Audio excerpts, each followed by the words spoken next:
केंद्रीय मंत्री नितीन गडकरी यांच्या घराचा व्हिडिओ सोशल मीडियावर तुफान व्हायरल झालाय आणि त्याची सर्वत्र चर्चाही होताना दिसते।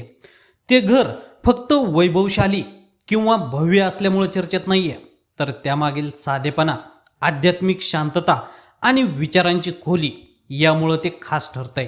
गडकरी यांचं मूळ घर हे महाल इथं आहे आणि ते गडकरी वाडा या नावानं प्रसिद्ध होतं। ते घर काही वर्षांनी पाडून तिथं भव्य दिव्य असा नवीन गडकरी वाडा तयार झालेला आहे। याचा एक व्हिडिओ सोशल मीडियावर चांगलाच व्हायरल झालाय। नवीन गडकरी वाड्यामध्ये नितीन गडकरी आणि त्यांच्या संपूर्ण कुटुंबानं गृहप्रवेशाची पूजा केली आहे। या व्हिडिओमध्ये गडकरी संपूर्ण परिवारासोबत गृहप्रवेशाची पूजा करताना दिसत आहेत। त्यावेळी त्यांच्यासोबत काही नातेवाईक उपस्थित आहेत। या घराचा व्हिडिओ पाहिल्यावर सुरुवातीला त्याचं बांधकाम हे दक्षिण भारतातील पद्धतीनुसार असल्यासारखं दिसतंय।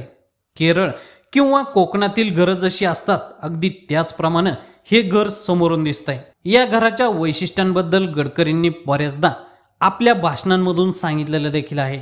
हे संपूर्ण घर पर्यावरण पूरक असून उन्हाळ्यात थंड तर हिवाळ्यात आवश्यक अशी उष्णता देणारं घर आहे। त्यातल्या त्यात गडकरींनी आपलं नवीन घर ज्या पद्धतीनं बांधलंय त्याच पद्धतीचं पर्यावरणपूरक घर हे नागपूरमधील पहिलेच घर असावं असंही गडकरींनी एकदा सांगितलेलं आहे।